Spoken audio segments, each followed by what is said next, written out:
Hello, मैं S के सिन्हा। आज 25 तारीख को जो फर्स्ट शिफ्ट में एग्ज़ाम हुआ है उसके ऑर्गेनिक केमिस्ट्री के क्वेश्चन को मैं डिस्कस कर रहा हूँ।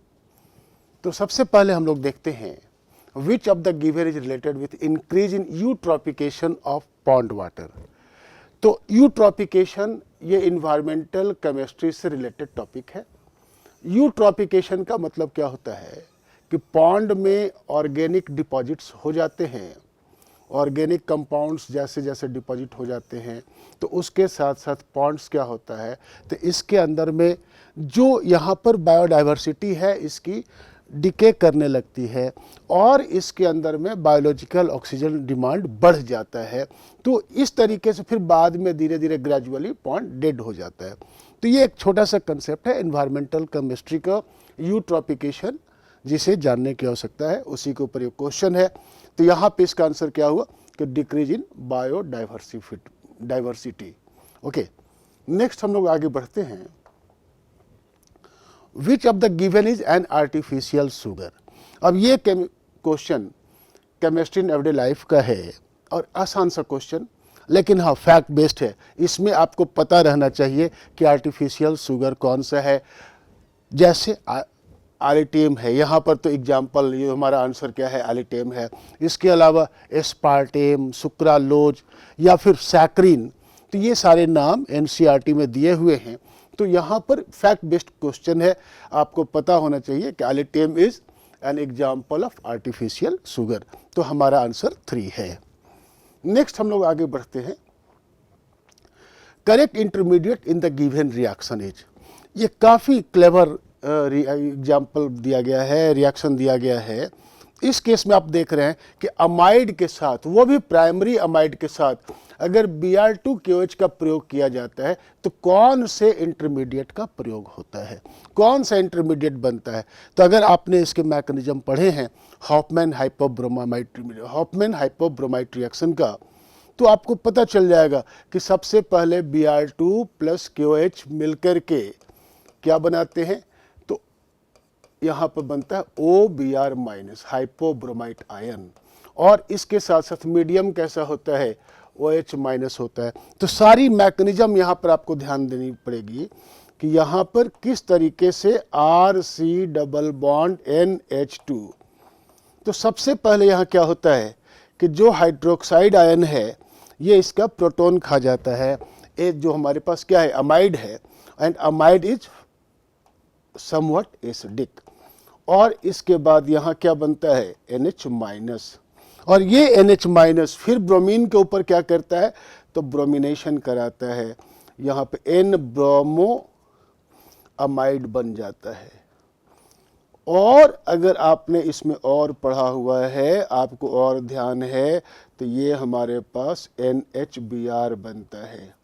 नेक्स्ट इसके बाद क्या होता है, तो इसके बाद ये OH- फिर अटैक करता है और यहाँ से एक और प्रोटॉन चला जाता है और ये क्या बन जाता है, RC≡ON-Br। और यही वो जगह है जहाँ बड़ा ही टिपिकल टाइप का रिअरेंजमेंट होता है कि ये नाइट्रोजन यहाँ रिजोनेंस में जाता है और ये रिजोनेंस लगातार चलता रहता है। लेकिन अचानक इस ऑक्सीजन से जब इलेक्ट्रॉन लौटता है तो ये जो पूरा का पूरा अल्काइल ग्रुप नाइट्रोजन पे आता है और ब्रोमीन निकल जाता है। तो यहाँ एक टिपिकल इंटरमीडिएट बनता है O+C+N-R, आइसोसाइनेट। और यहाँ पर इसी का नाम लिखा गया है RnCO।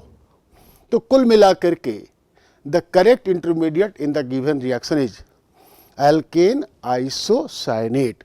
This is the answer, answer number 1। तो ये इसका आंसर हुआ। और अब हम लोग यहाँ से अगले क्वेश्चन की ओर बढ़ते हैं। नेक्स्ट क्वेश्चन है IUPAC नोमेनक्लेचर का क्वेश्चन है, कॉमन नेम का क्वेश्चन है। The correct IUPAC name of ethylidene chloride. Ethylidene chloride किसको कहते हैं, तो यहाँ ध्यान देना है कि इथैलिडीन क्लोराइड कहने का मतलब ये हुआ कि अगर एक ही कार्बन पे दोनों क्लोरीन जुड़े हुए हों तो उससे हम कहते हैं इथैलिडीन क्लोराइड। तो यहाँ पे ध्यान देना, this is example of geminal di halide. तो ये जेमिनल जो डाइहैलाइड होता है इसको हम लोग कॉमनली इथैलिडीन वालिडीन यूज करते हैं। तो इथैलिडीन क्लोराइड करने का मतलब, अब ये इसका नाम क्या हुआ, 1,1 डाइक्लोरोइथेन। तो 1,1 डाइक्लोरोइथेन ये इसका नाम हुआ, नॉट इथीन, 1,1 डाइक्लोरोइथेन। तो आंसर इज 2। ओके, नेक्स्ट हम लोग आगे बढ़ते हैं। Phenol with nitric acid gives 2 different products A and B. Product A and B can be separated by. अब यहाँ ध्यान देना है कि फिनॉल को जब नाइट्रिक एसिड के साथ रिएक्ट कराते हैं तो यहाँ पर क्या मिलता है। तो फिनॉल को जब नाइट्रिक एसिड के साथ रिएक्ट कराएंगे तो उस केस में ये क्या देता है, तो ये यहाँ पे हमें मिलता है नाइट्रेशन होता है फिनॉल का, और हमारे मिलते हैं ऑर्थो एंड पारा नाइट्रोफिनॉल। यहाँ पे प्रोडक्ट क्या मिलेगा, ऑर्थो एंड पारा नाइट्रोफिनॉल। तो यहाँ पर ध्यान देना है कि आपके पास क्या मिलने वाला है, ऑर्थो एंड पारा नाइट्रोफिनॉल। अब क्वेश्चन क्या है कि ऑर्थो एंड पारा nitrophenol can be separated by, तो इसका जवाब है steam distillation. The answer is 1। तो यहाँ पर इसका जवाब है स्टीम डिस्टिलेशन। कैसे, क्यों, तो यहाँ पे ध्यान इस बात का देना है कि जब भी हम फिनॉल का नाइट्रेशन करेंगे तो फिनॉल के नाइट्रेशन से हमें मिलता है ऑर्थो एंड पारा नाइट्रोफिनॉल। तो ऑर्थो नाइट्रोफिनॉल के केस में हमारे पास क्या है, hydrogen bonding, intramolecular hydrogen bonding, जबकि पारा नाइट्रोफिनॉल में हमारे पास इंटरमॉलिक्यूलर हाइड्रोजन बॉन्डिंग होगा। तो इस केस में क्या होगा कि पारा वाले केस में आपको क्या मिलने वाला है, यहाँ पे इंटरमॉलिक्यूलर हाइड्रोजन बॉन्डिंग, इसका बॉइलिंग पॉइंट ज़्यादा होगा और इसका बॉइलिंग पॉइंट कम होगा। And again this is steam volatile. तो इसका जवाब क्या है, स्टीम डिस्टिलेशन। ओके, काफ़ी अच्छा क्वेश्चन जिसमें ऑर्गेनिक केमिस्ट्री के साथ साथ इसके फिजिकल प्रॉपर्टीज को भी पूछा गया, कोरिलेट किया गया। Next question, product of the given reaction is. इस केस में आप देख रहे हैं कि यहाँ पे टर्शियरी ब्यूटाइल क्लोराइड है और उसको यहाँ पर टर्शियरी ब्यूटोक्साइड आयन के साथ रिएक्ट किया गया है। तो यहाँ पे ध्यान देने वाली बात यह है कि जब भी हम टर्शियरी ब्यूटाइल क्लोराइड के साथ कोई रिएक्शन कराते हैं तो यहाँ पर ध्यान रखना है कि टर्शियरी ब्यूटाइल क्लोराइड ये 3 डिग्री अल्काइल हैलाइड है और यहाँ पर बहुत ज़्यादा क्राउडिंग है, तीनों जगह पे मिथाइल ग्रुप बैठे हुए हैं। तो वैसी स्थिति में यहाँ पर कोई भी न्यूक्लियोफाइल हो, वह न्यूक्लियोफाइल रिप्लेसमेंट नहीं कर सकता, सब्स्टिट्यूशन नहीं कर सकता, SN2 रिएक्शन नहीं कर सकता। क्यों? Because of steric reason. यहाँ पर जो यहाँ क्राउडिंग है इसके कारण न्यूक्लियोफाइल, बेसिकली ये जो आप देख रहे टर्शियरी ब्यूटोक्साइड आयन, तो ये हम कह सकते हैं कि अगर ये छोटा स्पीसीज होता तो it may also behave as nucleophile, although it is a strong base. ये स्ट्रॉन्ग बेस है। तो जब कोई स्पीसीज न्यूक्लियोफाइल न हो सके, न्यूक्लियोफाइल के रूप में काम न करे और निगेटिव चार्ज हो, तो ये स्ट्रॉन्ग बेस के रूप में काम करेगा। तो और यहाँ पे बैठा हुआ अल्फा पे बैठे हुए हाइड्रोजन को ये अटैक करके ले जाएगा।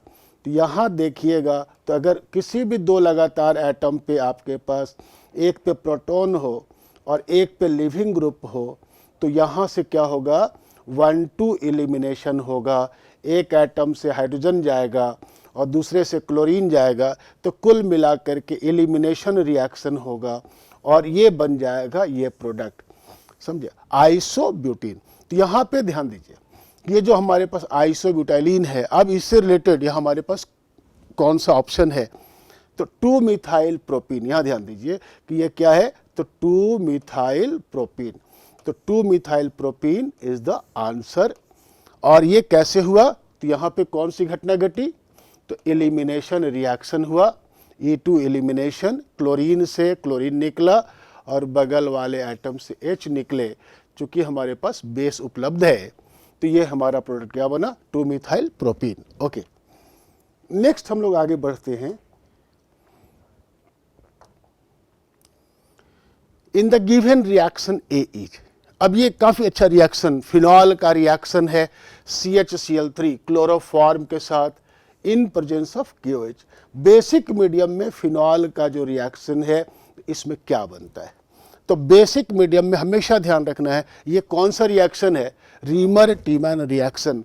अगर आपने इसमें पढ़ा हुआ है तो आपको पता होना चाहिए कि हाइड्रोक्साइड आयन सबसे पहले CHCl3 के साथ रिएक्शन करता है और यहाँ पे क्या बनता है, तो यहाँ पे बनता है CCl2, सीधा सीधा मैं यहाँ लिख रहा हूँ डाइक्लोरोकार्बीन plus water plus chloride ion. तो ये जो डाइक्लोरोकार्बीन है ऑर्थो के या फिनॉल के ऑर्थो पोजीशन से अटैक करता है। तो कुल मिला के हम देखेंगे कि जब ये रिएक्शन प्रोसीड करेगा तो यहाँ पे क्या होगा कि यहाँ पे फिनॉल हो जाएगा अल्कलाइन मीडियम में फिनॉक्साइड आयन, और ये फिनॉक्साइड आयन यहाँ पे हमारे पास क्या हो जाएगा CCl2, और साथ ही साथ जो यहाँ से प्रोटॉन निकला है दिस विल फॉर्म CHCl3। यहाँ ध्यान दीजिएगा। तो कुल मिला के in the given reaction A is, A क्या है, यहाँ भी पूछा गया इंटरमीडिएट के बारे में, और इसके हाइड्रोलिसिस से अल्टीमेटली हम लोग को क्या मिलता है, ऑर्थोसैलिसल्डिहाइड मिलता है। तो आप इस तरीके से देखेंगे कि यहाँ पर कौन सा इंटरमीडिएट होना चाहिए, द आंसर इज 1, कि यहाँ पर आपके पास एल्कोक्साइड आयन है और साथ ही ऑर्थो पोजीशन पे CHCl2 कहाँ से बना, चूंकि यहाँ पे डाइक्लोरोकार्बीन जो हमारा इंटरमीडिएट है यही इसको बना करके बढ़ता है। ओके, तो नेक्स्ट हम लोग आगे बढ़ते हैं। ये क्वेश्चन, ये भी एक अगला क्वेश्चन और ये भी फिनॉल से रिलेटेड है, काफ़ी अच्छा क्वेश्चन। फिनॉल का फॉर्मेशन कैसे होता है, तो फिनॉल का फॉर्मेशन क्यूमीन के माध्यम से होता है। तो ये उसी रिएक्शन का एग्जाम्पल है, ये बेंजीन है, ये कार्बन, ये कार्बन, ये कार्बन, क्यूमीन। तो क्यूमीन सबसे पहले जो हमारे पास एटमॉस्फेरिक ऑक्सीजन है उससे रिएक्ट करके बनाता है क्यूमीन हाइड्रोपरऑक्साइड। और क्वेश्चन में क्या दिया गया, क्वेश्चन में रिएजेंट दिया गया कि एसिडिक मीडियम में क्यूमीन किस फॉर्म में चेंज होता है, क्यूमीन हाइड्रोपरऑक्साइड से क्या क्या बनते हैं। तो this is very typical mechanism. खैर, अगर हम विशेष मैकेनिज्म के डिटेल में न जाएं तो भी आपको मालूम है, NCERT पढ़ने से आपको मालूम है कि फिनॉल का निर्माण कैसे होता है, क्यूमीन से कैसे बनता है। तो क्यूमीन के ऑक्सीडेशन से क्यूमीन हाइड्रोपरऑक्साइड होता है, और क्यूमीन हाइड्रोपरऑक्साइड के रिअरेंजमेंट से फिनॉल के माइग्रेशन के बाद this will form phenol and acetone. ये सीधा सीधा NCERT बेस्ड क्वेश्चन, NCERT में फिनॉल के प्रिपरेशन के लिए इसका मेंशन किया गया है। तो आपको यह ध्यान रखना चाहिए कि इस केस में क्या बनता है, phenol plus acetone. Direct question है। हाँ, इसमें पूछा गया एक अलग तरीके से, बीच में एक इंटरमीडिएट को ला करके क्यूमीन हाइड्रोपरऑक्साइड को ला करके। ओके, तो इसका आंसर हमारे पास क्या हो गया, तो आंसर हो गया हमारा 1।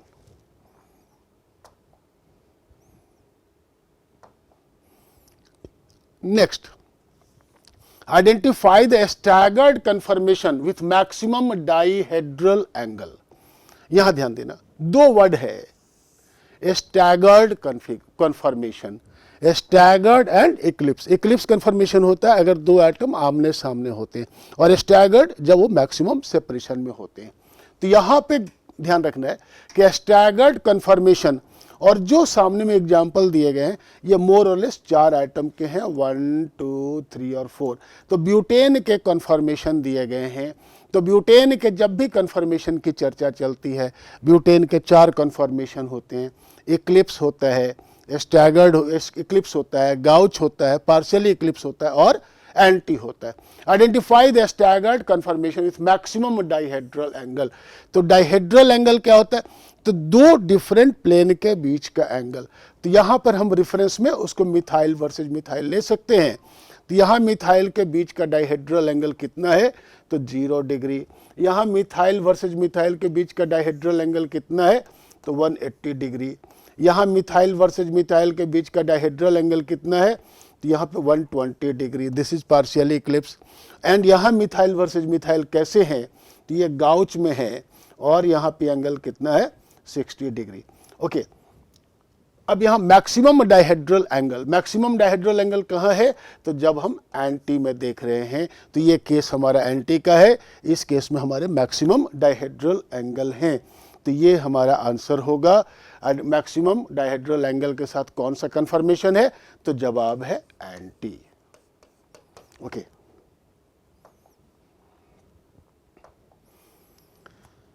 नेक्स्ट एक छोटा सा क्वेश्चन, और ये क्वेश्चन बेसिकली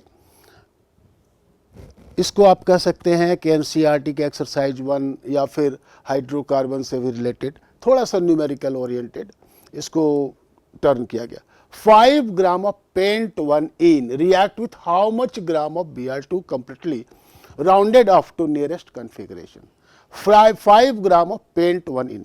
तो यहां पर कंसेप्ट क्या है कि अगर मैं बात करूं कि पेंट 1 इन, तो ये हमारा हो गया पेंट 1 इन और इसके साथ Br2, तो रिएक्शन क्या हुआ? तो Br2 पाई बॉन्ड पे ब्रोमीन का रिएक्शन क्या होता है? एडिशन रिएक्शन होता है। यहाँ पर जो पाई बॉन्ड टूट जाता है और एक एटम पे ब्रोमो और दूसरे एटम पर भी ब्रोमो का एडिशन हो गया। लेकिन खैर, स्टोइकियोमेट्री के पॉइंट ऑफ व्यू से देखें तो इसके 1 मोल के साथ ब्रोमीन के कितने मोल का यूज हुआ? तो 1 मोल के यूज हुआ।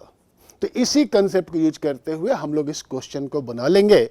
पहला नंबर 5 ग्राम ऑफ पेंटीन, तो पेंट 1 इन, इसके मोल की संख्या कितनी होगी? तो जवाब है 5 gram divided by molecular weight of pent 1 ene. तो पेंट 1 इन का मॉलिक्यूलर वेट कितना हो गया? तो ये आप ध्यान दीजिए, 12 गुना 5, 12 पर 60 और 10 70, तो 5/70। तो मोल हमारे कितने लग गए? पेंटीन के 5/70 मोल लग गए, ये ग्राम पर मोल हो गए। अगेन, अब यहां दूसरे नंबर पे आए, जितना हमें पेंटीन है उतना ही मोल ब्रोमीन का लगा। तो यहां पर जवाब आएगा कि मोल ऑफ Br2 के कितने मोल लग रहे हैं? तो जवाब है 5/70। ओके, और अगेन ये जो ब्रोमीन का मोल लग गया, तो ब्रोमीन का मास कितना लगा? This is further equal to mass of Br2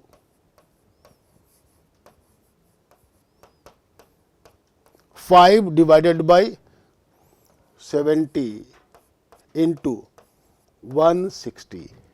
तो ये जब आप डिवाइड कर देंगे, दिस इज इक्वल टू 14 और ये हो जाएगा रफली 11 पॉइंट समथिंग।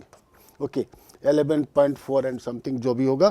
तो ये आपका आंसर आ गया। और इस तरीके से हम लोग देख रहे हैं कि ये जो हमारे जेईई मेन का जो पेपर हुआ 25 तारीख को, आज फर्स्ट शिफ्ट में, हम इसको थोड़ा सा ज़्यादा टफ नहीं कर सकते। हालांकि इसने मैकेनिज्म को जगह जगह पे टच किया है, लेकिन फिर भी बहुत ज़्यादा टफ हम नहीं मान सकते। एक एवरेज पेपर, अच्छा पेपर। Okay, thank you.